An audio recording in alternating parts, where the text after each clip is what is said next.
आप देख रहे हैं एकलव्य एजुकेशन सेंटर। मैं हूं केवल आपके सामने और इस खास एपिसोड में आपका हार्दिक स्वागत है, हम अभिनंदन है। तो आज का हमारा खास एपिसोड इसलिए है कि जो हमारी टीम ने निर्णय लिया है कि एसएससी जीडी 2024 में जो परीक्षाएं होने जा रही है उस परीक्षा से पहले हमें इस किताब को पूरी तरह से खत्म करना है। आपके सामने जो यह किताब दिख रहा है, यह किताब है RWA पब्लिकेशन की, यानी RWA पब्लिकेशन की जो मैथ की किताबें आती है उस किताब को हम पूरी तरह से खत्म करने की कोशिश करेंगे। और आपके सामने यही किताब है, यानी आप RWA पब्लिकेशन के जैसे ही एसएससी जीडी के लिए बेस्ट बुक मानी जाती है। तो हमारी टीम ने सोचा कि इसी बुक को क्यों ना खत्म किया जाए, यानी हमारी टीम ने जो निर्णय लिया है कि एसएससी जीडी 2024 में जो परीक्षाएं होने जा रही है उस परीक्षा से पहले इस किताब को पूरी तरह से हम खत्म कर देंगे, यानी 15 जनवरी तक इसको खत्म करने की हमारी कोशिश रहेगी। और उसी कड़ी में हम पहुंच चुके हैं 45 नंबर प्रश्न तक, यानी आप जैसे ही एलसीएम एंड एचसीएफ चैप्टर की जब बातें करेंगे तो उस चैप्टर से हम 45 नंबर प्रश्नों की आज चर्चाएं करेंगे। और इससे पहले हम 44 नंबर प्रश्नों तक हल कर चुके हैं और RWA हम लिख भी दिए हैं कि जो हम प्रश्न आपके सामने प्रस्तुत कर रहे हैं वह सभी प्रश्न RWA पब्लिकेशन की जो मैथ की किताबें आती हैं मुख्य तौर पर एसएससी जीडी के लिए, वहीं से ये सारे प्रश्न आ रहे हैं। तो आइए इस प्रश्न को हल करते हैं। और हमारे सामने जो यह प्रश्न है, यह प्रश्न कह रहा है कि 20 मतलब 2091, 3485 और 4879 का HCF x है, तो x के अंकों का योगफल ज्ञात कीजिए। मान लीजिए अगर इन हमारे सामने दी हुई संख्याओं का अगर HCF x है तो x के मतलब जो संख्या है उनके अंकों का योगफल मतलब ज्ञात करना है। जैसे मान लीजिए अगर HCF आ गया हमारे पास 35, तो 35 हमारे प्रश्न कर रहा है कि 3 + 5 करके हमें बताइए, मतलब अंकों का योग करके बताइए। तो चलिए इस प्रश्न को हल करते हैं। तो हमारे सामने दिया है 20 मतलब 2091 और 3485। हम आज HCF करेंगे भाग विधि से। तो आइए इस प्रश्न को हल करते हैं। सबसे पहले हम 3485 को अंदर लिखेंगे। 3485 में अगर हम 2091 से भाग देते हैं तो एक बार में जाएगा और 2091 यहाँ पर हो जाएगा। फिर यहाँ पर हमें बचेगा 4, यहाँ पर बचेगा 18 में से 9 गया 9, फिर यहाँ पर बचा 3, यानी 3 में यहाँ से 3 हुई हो जाएगा और यहाँ पर बचा 3 में से 1, यानी 1394 हुआ। फिर हम यहाँ पर 2091 में भाग देंगे, यानी 2091 में 13 से, यानी एक बार में जाएगा और 1394, यानी हमारे सामने बचा 11 में से 4 गया 7, फिर यहाँ पर बचा 8 और 18 में से 9 गया 9, फिर यहाँ पर बचा 9, 9 में से मतलब 6 गया, 9 में से 3 गया 6, यानी हम 1 में से गया 0, यानी 697 होगा। यानी हमारे सामने आ गया 697। फिर 697 से भाग देंगे 1394 में। 1394 में जब इससे भाग देंगे तो हमारे सामने आएगा 2 बार में, और 2 बार में 7 दूनी का 14, 9 दूनी का 18, 1 19 और 6 दूनी का 12, 1 13, यानी पूरी तरह से यह कट जा रहा है, यानी 697 आया। और फिर 697 से 4879 में भाग देंगे। यहाँ पर हम दे रहे हैं तो 4879 में 697 से जैसे ही भाग देंगे तो यह मतलब एक बार में यहाँ से मतलब 4 से ही हो रहा है, तो हम डायरेक्ट अगर 7 बार देते हैं तो हमारे सामने हो जाता है 7 7 49, 7 9 63, 4 67, 8 6 42 और 6 48, यानी हमारे सामने यह पूरी तरह से कट गया। तो जो हमारा HCF है वो 697 होगा, क्योंकि 697 से यह भी संख्या कट रही है पूरी तरह से और 4879 भी कट रहा है। इस तरह से हमारा जो HCF होगा 697। अब कह रहा है कि मतलब x के अंकों अगर HCF जो है वो x है, यानी जो 697 है वो x के बराबर है। एक बार हम पुनः बता रहे हैं कि जैसे ही हम HCF आप सामान्य तौर पर निकालते होंगे और HCF में इस मतलब इस तरह के प्रश्न में आप नहीं उलझ पाएंगे। तो जैसे ही हमारे सामने कह रहा है कि HCF x है, यानी जो HCF का मान हुआ x के बराबर है। और कह रहा है कि x के अंकों का योगफल ज्ञात कीजिए, यानी जो हमारे सामने आया 697, इसका अंकों का योगफल ज्ञात करना है, यानी 6 + 9 + 7, यानी 9 6 15 और 15 7 22। तो इस तरह से हमारा जो उत्तर हो जाएगा 9 मतलब 9 6 15 और 15 7 22। तो हमारा जो उत्तर होगा मतलब x के अंकों का योगफल जो होगा वो होगा 22। तो इस तरह से हम इस प्रश्न को हल कर चुके हैं। मतलब यह प्रश्न कह रहा है कि HCF अगर x के बराबर है तो x के अंकों का योगफल हमें बताना है, तो x के अंकों का योगफल होगा 22, क्योंकि 697 के जैसे ही अंकों का योगफल कर रहे हैं तो 6 9 15 और 15 7 22। इस तरह से हम 45 नंबर प्रश्न को पूरी तरह से हल कर चुके हैं। अब करेंगे 46 नंबर प्रश्न को हल। आइए इस 46 नंबर प्रश्नों को भी हल कर देते हैं, और 46 नंबर प्रश्न आपके सामने है। अब आपके सामने है 46 नंबर प्रश्न, यानी 45 नंबर प्रश्न के बाद हम पहुंच गए 46 नंबर प्रश्नों तक।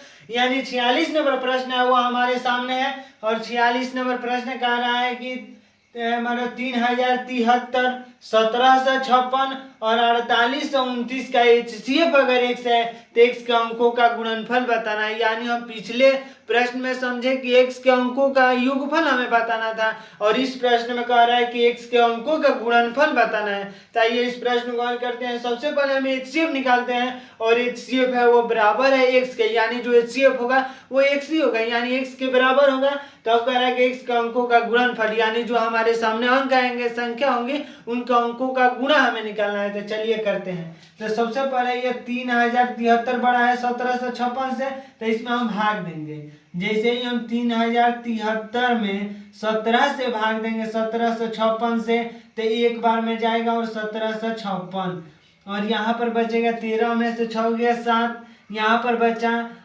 6 में से 5 गया 1, और यहाँ पर बचा मतलब 10 में से 7 गया 3, और यहाँ पर बचा 2 में से 1 गया 1, यानी 13 से 17 बचा। यानी एक बार हम पुनः बता रहे हैं, जैसे ही 3073 में 1756 से भाग देंगे तो हमारे सामने आएगा 13 से 17, यानी शेषफल आएगा। फिर हम भाग देंगे 17 से 56 में 13 से 17 से, तो एक बार में जाएगा और 13 से 17 यहाँ पर लिख देंगे, तो हमारे सामने आ जाएगा 16 में से 7 गया 9, और यहाँ पर बचा 4 में से 1 गया 3, और यहाँ पर बचा 7 में से 3 गया 4, यानी 439 हमारे सामने बचा। 439 एक बार मतलब 439 बचा, और फिर 439 में अगर हम भाग देते हैं 13 से 17 में 439 से, तो 3 बार में जाएगा और हो जाएगा 9 3 27 2 और 3 3 9 9 2 11 1 3 4 12 1 13, यानी यह पूरी तरह से कट जा रहा है। यानी जो 439 से फिर भाग देंगे 4829 में, तभी तो हमें HCF मालूम चलेगा। तो आइए फिर भाग देते हैं। फिर हम भाग देंगे अगर 4829 में 439 से, 439 तो एक बार में जाएगा और 439 यहाँ पर हम लिख दें, यानी 12 में से 9 गया 3 बचा, फिर यहाँ पर बचा 7 में से 3 गया 4, यहाँ पर यह 4 कट गया, फिर यहाँ 439, यानी एक बार में गया और 439 पूरी तरह से कट जा रहा है। यानी जो हमारे सामने HCF होगा हमारे सामने होगा 439, और 439 बराबर है x के। यानी हम पुनः बता रहे हैं कि जो हमारे सामने प्रश्न कर रहा है कि 3073, 1756 और 4829 का हमें HCF निकालना है, जो HCF होगा वो x के बराबर होगा। और फिर कह रहा है कि x के अंकों का गुणनफल ज्ञात करना है, यानी x के जो मान आएंगे उनके अंकों का गुणनफल मालूम करना है। यानी हमारे सामने जो HCF आया 439 और उनके अंकों का गुणनफल, यानी हमारे सामने होगा 12 12 9 108, यानी जो हमारे सामने x की वैल्यू होगी 108। इस तरह से हम मतलब 46 नंबर प्रश्नों को हल कर चुके हैं, और 46 नंबर प्रश्न कह रहा है कि x के अंकों का गुणनफल, यानी जो HCF होंगे वो HCF x के वैल्यू के बराबर होंगे, यानी HCF इक्वल टू x है, और HCF का मान आया है 439, और x के अंकों का गुणनफल हमें मालूम करना है। तो x के अंकों का गुणनफल का मतलब होता है कि 439 जो आया है, यानी 4 गुणे 3 गुणे 9, तो 4 3 12, और 12 में 9 से गुणा करेंगे तो 108। इस तरह से हमारे सामने जो 46 नंबर प्रश्न का जो उत्तर होगा 108। तो इस तरह से हम 46 नंबर प्रश्नों को हल कर चुके हैं। अब हम करेंगे 47 नंबर प्रश्न को हल, यानी आपके सामने जो होगा प्रश्न वो होगा 47 नंबर। अब आपके सामने है 47 नंबर प्रश्न। तो आइए 47 नंबर प्रश्नों को भी हल कर देते हैं। और 47 नंबर प्रश्न आपके सामने है, वो 47 नंबर प्रश्न कह रहा है कि दो संख्याओं का योगफल 342 है और उनका HCF 19 है, तो ऐसी संख्याओं के कितने युग्म बनाए जा सकते हैं। यानी हमारे सामने जो प्रश्न दिया है, यह प्रश्न कह रहा है कि दो संख्याओं का योगफल अगर 342 है, उनका HCF भी दिया है, तो हमें मतलब ऐसी संख्याओं के कितने युग्म बनाए जा सकते हैं। यानी x प्लस मतलब जो संख्याओं के युग्म मतलब कितने जुड़े बनाए जा सकते हैं, हमें यह बताना है। तो सबसे पहले जो हमारे सामने प्रश्न में दिया है उस डाटा को लिखते हैं, फिर हम आगे कोशिश करेंगे इस प्रश्न को हल करने की। यानी हमारे सामने जो प्रश्न कह रहा है कि दो संख्याओं का योगफल 342 है। मान लीजिए अगर पहली संख्या यानी दो संख्या, एक संख्या x है तो दूसरी संख्या y है, यानी x प्लस वाई बराबर अगर 342। हम एक बार पुनः बता रहे हैं कि दो संख्याओं का योगफल जो भी बताएं, तो हम मान लिए कि दोनों संख्या अगर एक संख्या x है तो दूसरी संख्या y हुई होंगी। यानी हमारे सामने जो प्रश्न के अनुसार x प्लस वाई बराबर 342, यानी पहली संख्या को x माने तो दूसरी संख्या को y।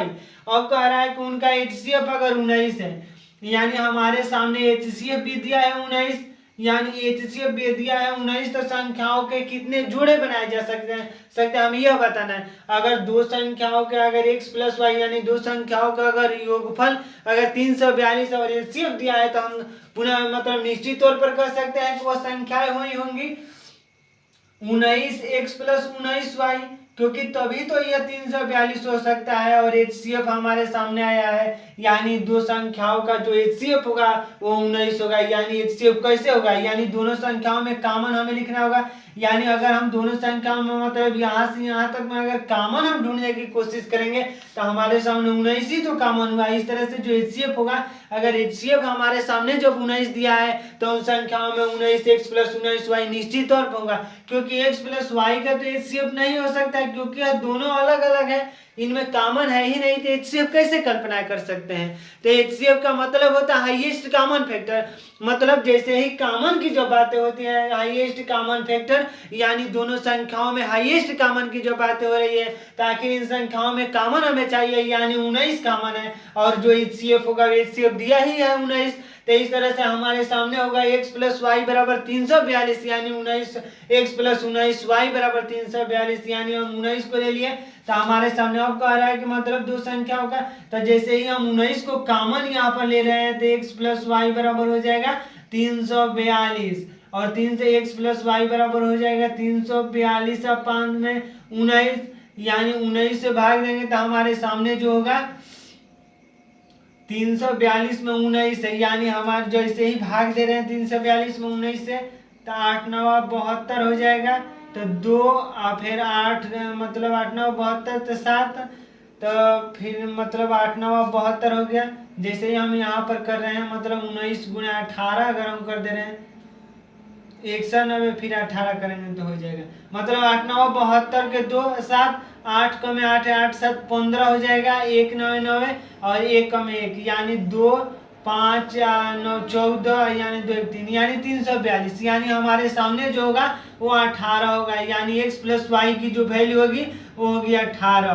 तो इस तरह से हम x प्लस वाई की जो वैल्यू हम निकाल लिया 18। यानी अब हमको जुड़ा बताना है, यानी कौन कौन से अंक हम सोचे कि वह मतलब x प्लस वाई करने पर वह संख्या 18 बन जाए। और यह भी कंडीशन है कि अगर यहाँ पर वह वैल्यू रखे तो वह 342 भी बननी चाहिए, यानी यह कंडीशन दोनों को फॉलो करना चाहिए। यानी हमें 19x प्लस 19y करने पर 342 हो या x प्लस वाई करने पर हमें 18 मिले, तो वो कौन कौन सी संख्या हो सकती है। यानी हम ले सकते हैं, अगर हम मतलब जैसे ही हमारे सामने आया कि 19x प्लस 19y के बराबर 342 होना चाहिए, यानी हम कौन कौन से अंक सोचे। यानी जैसे ही हम यहाँ पर सोच रहे हैं 19 और यहाँ पर मतलब यहाँ पर अगर एक सोच रहे हैं तो यहाँ पर क्या सोचे, यानी 19 प्लस, यानी 19 अब प्लस में करेंगे यहाँ पर तो हो जाएगा मतलब 19 में अगर किस अंक से गुणा करें, तो हमारे सामने अगर हम यहाँ पर लेते हैं अगर 1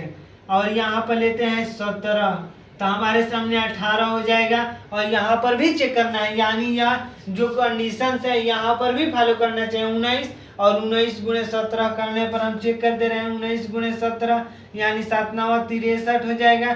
6 7 कम 7 7 6 13, यहाँ पर हो जाएगा 1 9 9 और 1 कम 1, यानी 3 9 3 12 1 और 3, यानी 323 और 323 और 19 यानी 342, यानी यह तो कंडीशन हो रहा है, यानी 1 और 17 हो सकता है। जैसे ही 1 और 17 हो जाएगा, इसके बाद हम कौन कौन सी संख्या सोचें, यानी 1 17 हो गया, इसके बाद हम ले सकते हैं 1 17 के बाद हो सकता है, मतलब 1 17 के बाद अगर हम 4 14 लेते हैं तो नहीं हो सकता है, मतलब अगर 2 लेंगे तो नहीं होगा, 5 ले रहे हैं, यानी 5 ले रहे हैं तो यहाँ पर निश्चित तौर पर 13 होना चाहिए, यानी 5 + 13 ले रहे हैं तो यहाँ पर 18 बन जा रहा है। यानी अगर 5 ले रहे हैं तो 19 × 55, मतलब 19 में 5 से जैसे ही गुणा करेंगे, यानी जैसे 19 में 5 से गुणा करेंगे तो 5 9 45 4 9, मतलब 19 × 5 = 95 हो गया।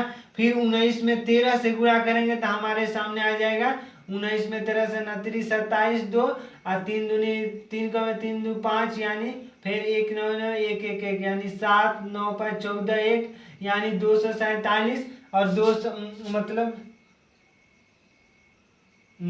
247 और फिर 95 जोड़ेंगे तो हमारे सामने आ जाएगा 342। तो इस तरह से हमारे सामने 5 और 13 हो गया, यानी 5 और 13 एक संख्या होंगी और एक होंगी 1 और 17, यानी 5 13 और 1 17, यानी हमारे सामने दो संख्या मिल गई, यानी 1 17 को ले सकते हैं और 5 13 को ले सकते हैं। अब हम क्या सोचे कि वह मतलब 18 बन जाए, यानी x + y की हमें वैल्यू बताना है, यानी हम इस तरह से भी ले सकते हैं x = 18 - y, यानी हम x की वैल्यू क्या लें कि वह मतलब 18 - y, इस तरह से भी सोच सकते हैं। अब हम क्या सोचे, मतलब अगर हम अंकों को सोचना होगा तो यहाँ पर हम अगर सोच सकते हैं 5 के बाद अगर 6 लेते हैं तो 6 तो 12 लेना पड़ेगा, तभी नहीं होगा। यहाँ पर अगर 7 ले लेते हैं तो 7 प्लस हो जाएगा 7 + 11, तो 7 + अगर 11 लेते हैं तो हमारे सामने हो जाएगा, मतलब 7 1 11 और 7 18 18 हो गया। यहाँ पर अगर 19 में 7 से जो गुणा कर देते हैं, 19 में 7 से तो हो जाएगा 7 9 63 6, 7 का में 7 7 6 13, यानी 133 हो गया। फिर हम 19 में अगर हम 11 से गुणा कर देते हैं 1 9 9 1 1 1 9 और 1, यानी 9 2, यानी 209 में अगर हम 133 जोड़ेंगे तो निश्चित तौर पर 342 हो जाएगा। तो इस तरह से अब हम मतलब इसका आगे क्या सोचें, अगर 8 ले रहे हैं तो हमारे सामने 10 तो होगा नहीं, क्योंकि अगर 8 ले रहे हैं और यहाँ पर 190 तो नहीं हो पाएगा, क्योंकि जैसे ही हम ले रहे हैं 8, यानी 8 9 72 7 8 का में 8 8 7 15, 152 हो जा रहा है, और 19 × 10, यानी हमारे सामने 190 और 190 152 नहीं हो पा रहा है, 2 9 5 14, यानी 2 1 3, यानी हमारे सामने 342, यानी ये भी संख्या हो जा रही है। मतलब इसी तरह से संभावनाएं हो सकती हैं, यानी अगर हम 8 10 और 8 लेते हैं तो इस तरह से हमारे सामने जो यह प्रश्न कर रहा है, तो इस प्रश्न के चलिए इस ऑप्शन को हम देखते हैं, क्योंकि ऑप्शन के अनुसार ही यह प्रश्न हो सकता है। यानी हमारे सामने जो प्रश्न नंबर का है, प्रश्न नंबर 47, तो प्रश्न नंबर 47 में जो हमारे सामने ऑप्शन दिए हैं 4 3 6 2, तो हमारे सामने जो ऑप्शन होंगे वो होंगे, रुकिए हम देख रहे हैं 4 3, तो इसका ऑप्शन दिया है मतलब बी नंबर 3, यानी जो हमारे सामने जो जोड़े होंगे, यानी जो मतलब ऐसी संख्याओं के कितने युग्म बनाए जा सकते हैं, तो ऐसी संख्याओं के 3 ही युग्म बनाए जा सकते हैं। तो हम 47 नंबर प्रश्न को पूरी तरह से हल कर चुके हैं। अब हम करेंगे 48 नंबर प्रश्न को हल, यानी 47 नंबर प्रश्न का जो उत्तर होगा, यानी 3 जोड़े बनाए जा सकते हैं। अब 48 नंबर प्रश्न को हल करते हैं। अब हमारे सामने है 48 नंबर प्रश्न, तो आइए इस 48 नंबर प्रश्न को हल करते हैं। और हमारे सामने जो 48 नंबर प्रश्न है यह कह रहा है कि 6 घंटियां क्रमशः 12 9 6 8 3 और 10 मिनट के अंतराल में स्वतः बजती है। यानी हमारे सामने जो प्रश्न कह रहा है कि जो 6 घंटियां हैं, यानी वह बज रहा है 12 9 6 8 3 10, यानी मिनट के अंतराल में स्वतः बज जाते हैं, यानी इतने मिनट के अंतराल में वह स्वयं ही बज जाती है, यानी कुछ मतलब करने की जरूरत नहीं है, वह स्वतः ही बज जाती है। तो शुरू होने के क्षण से 12 घंटे में वे एक साथ कितनी बार बजेंगे, यानी 12 घंटों के अंतराल में वो एक साथ कितनी बार बजेंगे। यानी हमारे सामने जो प्रश्न कर रहा है कि जो घड़ियां है 6 घड़ी अलग अलग समय में बज रही है। यानी पहली घड़ी जो बज रही है 9 मिनट के अंतराल में, दूसरी 9 मतलब पहली 12, दूसरी 9, 6, 8, 3 और 10 मिनट के अंतराल में, यानी शुरू होने के मतलब इतने अंतराल में बज रही है। यानी वह मतलब बज रही है तो शुरू होने के क्षण से, यानी जो शुरू हो रहा है घड़ी का जो मतलब स्टार्ट हो रहा है तो उसके मतलब उससे लेकर और 12 घंटों के अंतराल पर वो कितनी बार एक साथ बजेंगी। यानी एक साथ बजने का हमें समय बताना है कि वह कितनी बार एक साथ बजेंगी, जबकि हमें अंतराल दे दिया है। तो आइए इस प्रश्न को हल करते हैं। सबसे पहले हमारे सामने जो प्रश्न है तो ऐसा हम समय निकालेंगे, ऐसा मिनट निकालेंगे कि कौन कितने मिनट बाद वो एक साथ बजेंगी। यानी ऐसा हमें अंक सोचना होगा, एलसीएम की तरह सोचना होगा कि हमें मान लीजिए अगर कोई अंक अगर 15 और 24 है तो हमें ऐसा अंक सोचना होगा जो 15 से भी विभाज्य हो और 24 से विभाज्य हो। उसी तरह से हमें इसमें भी सोचना पड़ेगा। यानी हमारे सामने है अगर 12, 9, 6, 8, 3, 10 जो है मतलब समय के अंतराल में अगर घंटियां बज रही है, यानी हमें ऐसा समय मतलब ढूंढना है कि मतलब उस समय के अंतराल पर मतलब सभी 6 घड़ियां एक साथ बजना शुरू कर दें। यानी जैसे ही हम एलसीएम निकालेंगे तो हमारे सामने जो संख्याएं मिलेंगी यानी जो मिनट मिलेगा वो ऐसा मिनट होगा जिसमें यह 6 घड़ियां एक साथ बजना शुरू कर देंगी। तो आइए इस प्रश्न को हल करते हैं और सबसे पहले हम इसका एलसीएम निकालेंगे। एलसीएम जैसे ही निकालेंगे हम तो हमारे सामने है 12, 9, 6, 8, 3, 10। इनका हम एलसीएम निकालने की कोशिश कर रहे हैं तो हमारे सामने 2 से करेंगे तो यहाँ पर 6, 9, 3, 4, 3, यहाँ पर फिर 5 हो जाएगा, फिर 2 से करेंगे तो 3, 9, 3, 2, 3, 5, फिर 2 से करेंगे तो 3, 9 हो जाएगा, 3 हो जाएगा, 1 हो जाएगा, 3 हो जाएगा, 5, फिर हम जैसे ही 3 से करें तो 1, 3, 1, फिर 3 और फिर 5, फिर हम 3 से करें तो यहाँ पर हो जाएगा 1, 1, 1, फिर एक यहाँ पर 5, यानी 2 दूनी का 4, 4 दूनी का 8, अतरी का 24, 24 गुणे 15, यानी 24 गुणे 15 करें तो 5 6 का 30, 3 यहाँ पर हो जाएगा, 5 दूनी का 10 दिन मतलब 10 3 13 मतलब 5 का 20 और 5 दूनी का 10 दो 12 120, यानी 1 4 का 4 है, यानी 1 2 2, यानी हमारे सामने है 4 2 6, यानी 360, यानी 360 मिनट बाद वह एक साथ बजेंगे। यानी हमारे सामने है 360 मिनट बाद, 360 मिनट बाद, यानी 360 मिनट बाद यह 6 घंटियां जो है एक साथ बजना शुरू कर देंगी। 6 घंटियां एक साथ बजेंगी, यानी एक साथ बजेंगी मतलब 6 घंटे एक साथ में इनका अलार्म बजना शुरू हो जाएगा। यानी हमारे सामने जो प्रश्न कर रहा है कि 12, 9, 6, 8, 3 और 10 मिनट के अंतराल में जब घड़ियां बज रही है, यानी 6 घड़ी हमारे सामने है और यह इतने मिनट के अंतराल में बज रही है, तो हमारे सामने एक ऐसा मिनट मतलब ढूंढना है कि वो सभी घड़ियां एक समान से बजे, यानी एक साथ बजे। तो सबसे पहले हमें मालूम है जैसे ही किसी संख्याओं को अगर मान लीजिए यहाँ पर अगर 50 और 75 है तो हमें ऐसा एक अंक सोचना है जो 50 से भी घटे और 75 से भी घटे, तो इसका एलसीएम निकालते हैं।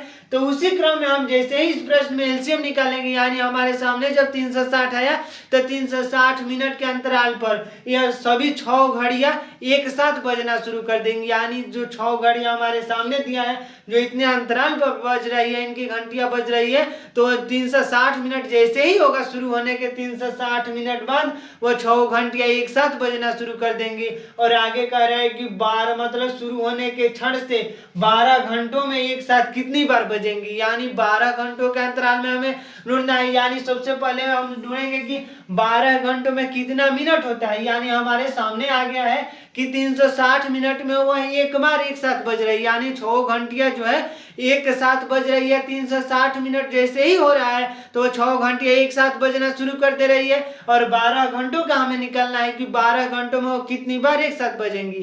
तो सबसे पहले हम 12 घंटों में अगर मिनट की बातें करेंगे तो 1 घंटा में 60 मिनट होता है, तो 12 घंटों में जो मिनट होगा यानी 72 यानी 720 मिनट होगा। यानी 12 घंटों में जो मिनट होगा वो 720 मिनट होगा, यानी 12 घंटे बराबर 12 घंटा बराबर होता है 720 मिनट, यानी 12 घंटों में जो मिनट होगा 720, और 360 मिनट जैसे ही हो रहा है तो 6 घंटे एक साथ बजना शुरू कर देंगे, यानी 720 में, यानी 720 में जैसे ही 360 से भाग देंगे तो हमारे सामने आया 2, यानी जो 6 घंटिया है 12 घंटों के अंतराल में केवल 2 बार एक साथ बजेंगी। मतलब एक बार हम पुनः इस प्रश्न को बता रहे हैं कि हमारे सामने जो यह प्रश्न कह रहा है कि 6 घड़ियां क्रमशः 12 मिनट, 9 मिनट, 6 मिनट, 8 और 3 और 10 मिनट के अंतराल में बजती है, यानी पहली घड़ी जो है वो 12 मिनट के अंतराल में बजना शुरू कर देती है, दूसरी घड़ी 9 मिनट के अंतराल में, तीसरी घड़ी 6, चौथी घड़ी 8, पांचवी घड़ी 3 और 10वीं घड़ी 10 मिनट के अंतराल में बजना शुरू कर देती है। तो हमें यह ऐसा मतलब समय ढूंढना है कि जिससे समय पर एक साथ बजे, यानी हमारे सामने जो 6 घड़ी है वो एक साथ कितने मिनट के बाद बजेंगी, यानी जैसे ही हम इनका एलसीएम निकाल देते हैं तो हमारे सामने आ जाता है 360, यानी 300 शुरू होने के 360 मिनट बाद यह 6 घंटियां एक साथ बजना शुरू कर देंगी। और इसके बाद यह है कि 12 घंटे शुरू होने के क्षण से 12 घंटों में कितनी बार बजेंगी, तो जैसे ही 12 घंटों में हमें मालूम है कि 12 में 1 घंटा में अगर 60 मिनट होता है तो 12 घंटों में होता है 720 मिनट, यानी जैसे ही 720 मिनट की बातें कर रहे थे, यानी 360 मिनट में एक बार एक साथ बज रही है तो 720 मिनट में 2 बार बजेंगी। तो इस तरह से हम 48 नंबर प्रश्नों को पूरी तरह से हल कर चुके हैं। अब करेंगे हम 49 नंबर प्रश्नों की बातें, यानी इस एपिसोड में हम लोग बातें की है 46, 45 नंबर प्रश्नों से लेकर 45, 46, 47 और 48 नंबर प्रश्नों को हल कर चुके हैं। और यह सभी प्रश्न RWA पब्लिकेशन की जो मैथ की किताबें आती है वहीं से ये सभी प्रश्न आ रहे हैं। तो इसी कड़ी में हम 49 नंबर प्रश्नों को हल करेंगे। तो आपके सामने जो अगला प्रश्न होगा 49 नंबर होगा। अब आपके सामने है 49 नंबर प्रश्न। तो आइए 49 नंबर प्रश्नों को भी हल करते हैं। और 49 नंबर प्रश्न कह रहा है कि 273, 312 और 351 का HCF अगर x है तो x का मान के बीच होगा, यानी हमारे सामने ऑप्शन के हिसाब से इस प्रश्न को हल करना है। सबसे पहले हमारे सामने जो मान आएगा वह दी हुई संख्या, ऑप्शन में दी हुई संख्याओं का अगर बीच में आ रहा है तो हम उस ऑप्शन को टिक कर देंगे। तो सबसे पहले हमारे सामने जो प्रश्न कर रहा है कि 273, 312 और 351 का अगर HCF x है तो हम x का वैल्यू निकालना होगा, यानी HCF निकालेंगे।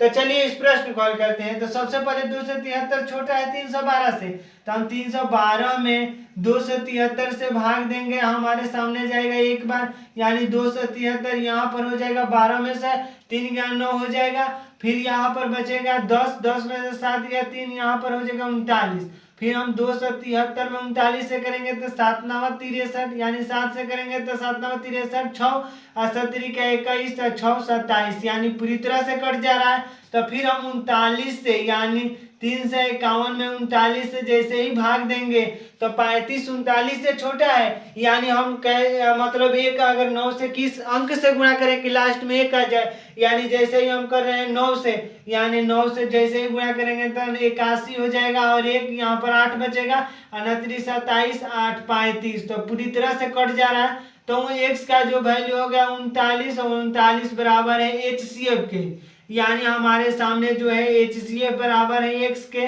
और x बराबर है 39 के, यानी हमारे सामने जो HCF आया 39, तो x का मान के बीच में है, यानी किन संख्याओं के बीच में हो सकता है। तो यह ऑप्शन के हिसाब से चलिए इस प्रश्न को देखते हैं कि ऑप्शन क्या कह रहा है।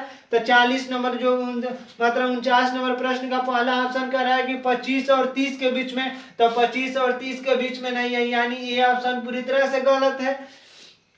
फिर जब हम बी ऑप्शन की बातें करते हैं तो वो कह रहा है कि 35 से 40 के बीच में, यानी बी ऑप्शन जो सही होगा, यानी 35 से 40 के बीच में ही है 39। तो इस तरह से हमारा बी ऑप्शन सही होगा। सी ऑप्शन कह रहा है कि 40 से 45, तो 40 के से ही आगे 39 से आगे की बात हो रही है, तो सी ऑप्शन नहीं होगा। इस तरह से 30 से 35, तो डी ऑप्शन में नहीं होगा। तो हमारा जो 49 नंबर प्रश्न का ऑप्शन नंबर बी सही है, यानी 35 से 40 के बीच में। एक बार हम पुनः बता रहे हैं कि इस संख्या में मतलब इसमें हमें कुछ भी नहीं करना है, HCF निकालना है और HCF जो है x के बराबर है और x का मान के बीच में हमें बताना है, यानी ऑप्शन के हिसाब से बताना है। तो ऑप्शन जो हमारा बी ऑप्शन सही है। तो इस तरह से हम 49 नंबर प्रश्नों को पूरी तरह से हल कर चुके हैं। अब आपके सामने होगा 50 नंबर प्रश्न। तो इस 50 नंबर प्रश्नों को भी हल कर देते हैं। अब आपके सामने है 50 नंबर प्रश्न, यानी इस एपिसोड में हम 50 नंबर प्रश्नों तक पहुंच चुके हैं और 50 नंबर प्रश्न कह रहा है कि दो धनात्मक संख्याओं का एलसीएम उनके एचसीएफ के 13 गुना है। यानी अगर एलसीएम मतलब जो एचसीएफ के एलसीएम एचसीएफ के 13 गुना है, यानी एलसीएम अगर मतलब एचसीएफ अगर ये कहे तो एलसीएम है 13 गुणे एलसीएम, यानी 13 गुणे 1, यानी अगर HCF एक है तो LCM होगा 13। यह कह रहा है प्रश्न कि LCM उनके HCF के 13 गुना है और कह रहा है कि HCF और LCM का योग 252 है। यदि उनमें से एक संख्या 54 है तो दूसरी संख्या ज्ञात करना है। तो चलिए इस प्रश्न में दिया गया डाटा को सबसे पहले लिखेंगे और फिर पुनः कोशिश करेंगे इस प्रश्न को हल करने के लिए। तो हमारे सामने जो प्रश्न कर रहा है कि दो धनात्मक संख्याओं का एलसीएम उनके HCF के 13 गुना है, यानी हम मान लिया अगर मतलब HCF अगर H है तो एलसीएम होगा 13 गुणे L, यानी L मतलब हुआ एलसीएम, यानी L मतलब हुआ एलसीएम और H मतलब हुआ HCF। तो इस तरह से हम ये कर चुके हैं कि एलसीएम जो है उनके HCF के 13 गुना है, यानी अगर HCF एक है तो एलसीएम 13 होगा। अब कह रहा है कि HCF और LCM का योग जो है 252 है, यानी LCM को जोड़ रहे हैं और HCF को जोड़ रहे हैं तो 252 मिल रहा है, यानी हम ऐसे ही कर रहे हैं H प्लस L कर रहे हैं तो हमारे सामने आ रहा है 252। अब कह रहा है कि यदि उनमें से एक संख्या 54 है तो दूसरी संख्या बताना है, यानी हमारे सामने अगर एक संख्या यानी पहली संख्या अगर x है तो दूसरी संख्या में y है। मान लिए कि पहली संख्या अगर x है तो दूसरी संख्या निश्चित तौर पर कोई होंगी, यानी हम y को मान लिए। हमारे सामने जो प्रश्न में डाटा दिया है कि एलसीएम एचसीएफ जो है एलसीएम मतलब एलसीएम जो है एचसीएफ के 13 गुना है, यानी कि एचसीएफ अगर एक है तो एलसीएम होगा 13। एल मतलब हम एलसीएम लिखे हैं और एच मतलब एचसीएफ लिखे हैं और हम कह रहे हैं कि दो HCF और LCM का योग है 252, यानी H प्लस L 252 है। अब आगे कह रहा है कि उनमें से एक संख्या अगर 54 है तो दूसरी संख्या हमें ज्ञात करना है, यानी x का अगर वैल्यू 54 है तो हमें y की वैल्यू मालूम करना है। तो चलिए इस प्रश्न को हल करते हैं। सबसे पहले अगर H बराबर है 13L के तो हम यहाँ पर LCM और HCF की वैल्यू आसानी से निकाल सकते हैं, क्योंकि हमारे सामने जब दो डाटा दिए हैं LCM और HCF से जुड़े तो हम इनके माध्यम से LCM और HCF की वैल्यू निकाल सकते हैं। तो चलिए अगर H बराबर है 13L के तो 13L प्लस L लिख सकते हैं, इसमें तो कोई मतलब डाउट नहीं होगा। और 13L है 14L, यानी हमारे सामने 13L प्लस में एक और L जोड़ देंगे तो 14L, यानी LCM एक और जोड़ देंगे तो 14 LCM, यानी यहाँ पर हो जाएगा 252 और LCM बराबर हो जाएगा 252/14,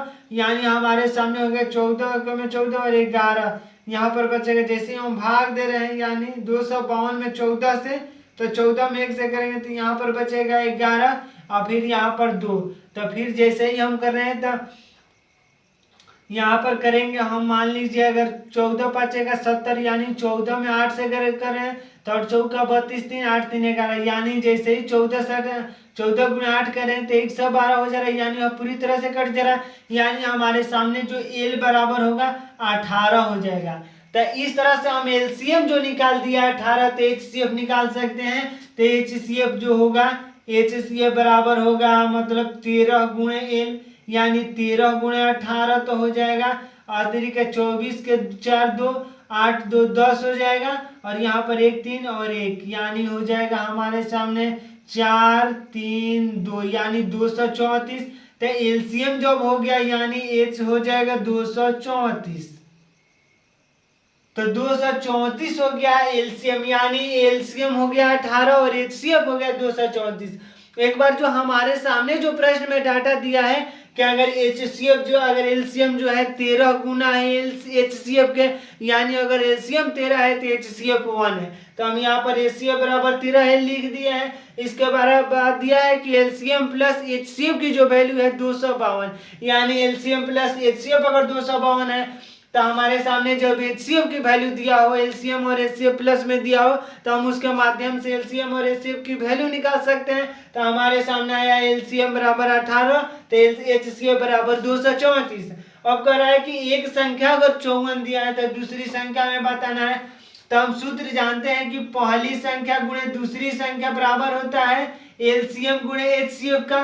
मतलब इस सूत्र को तो आप जानते ही होंगे कि पहली संख्या गुणे दूसरी, अगर दो संख्याओं के गुणा कर देते हैं तो वो उनके एलसीएम और HCF के गुणा के बराबर हो जाता है, यानी पहली संख्या गुणे दूसरी संख्या बराबर होता है एलसीएम गुणे HCF का। तो इस तरह से हमारे सामने जो पहली संख्या अगर 54 है, यानी 54 गुणे अगर हम y कर देते हैं तो हमारे सामने हो जाता है 18 गुणे 234, 18 गुणे 234 हो गया। इस तरह से जैसे ही हम y की वैल्यू निकालते हैं तो 18 गुणे 234 अब आटा में यहाँ पर 54 हो जाएगा, यानी 18 3 के 54, 18 में 3 से गुणा कर देंगे तो 54 और 3 दूनी 5 और 5 4 9, यानी 3 से यह निश्चित तौर पर संख्याएं कटेंगी, यानी 234/3 करेंगे तो हमारे सामने हो जाएगा 17 के 21 और यहाँ पर 2 बचा, यानी अतिरिक्त 24, यानी हमारे सामने जो उत्तर होगा 78 होगा। तो इस तरह से हम मतलब जो 78 इसका उत्तर होगा, यानी दूसरी संख्या जो होगी वो होगी 78। तो इस तरह से पहली संख्या अगर 54 है, ऑप्शन को भी देख लेते हैं और ऑप्शन नंबर हमारे सामने बी आ रहा है, यानी आप इस प्रश्न को देख पा रहे होंगे ऑप्शन नंबर बी, यानी इस प्रश्न में ऑप्शन नंबर बी सही है 78, यानी 78 बिल्कुल सही है। और ऑप्शन नंबर बी यानी y की जो वैल्यू होगी वो होगी 78। तो इस प्रश्न में दिया है हमारे सामने एलसीएम HCF, तो उसके माध्यम से हम एलसीएम और HCF के वैल्यू निकाल दिए। उसके बाद हमारे सामने जो पहली संख्या मालूम है तो दूसरी संख्या को मान लिया हम y, यानी हमारे सामने जो सूत्र होता है कि एलसीएम मतलब पहली संख्या गुणे दूसरी संख्या बराबर होता है एलसीएम गुणे HCF का, यानी अब पहली संख्या अगर 54 है तो दूसरी संख्या अगर y है एलसीएम गुणे HCF, यानी एलसीएम है अगर 18 तो HCF है 234। तो इस तरह से जैसे हम कर रहे हैं तो y की वैल्यू आ गई 78, यानी x की वैल्यू 54 तो y की वैल्यू 78, यानी दूसरी संख्या जो होगी 78 होगी। तो आज के इस खास एपिसोड में बस इतना ही। अगर आप हमारे चैनल पर नए हैं तो हमारे चैनल को कर दीजिए सब्सक्राइब, ताकि हमारे द्वारा अपलोड किया गया हर वीडियो आपके पास सबसे पहले पहुंचे, और बेल आइकन को भी दबा दीजिए ताकि मतलब नोटिफिकेशन सबसे पहले आपके पास पहुंचे। तो धन्यवाद, थैंक यू।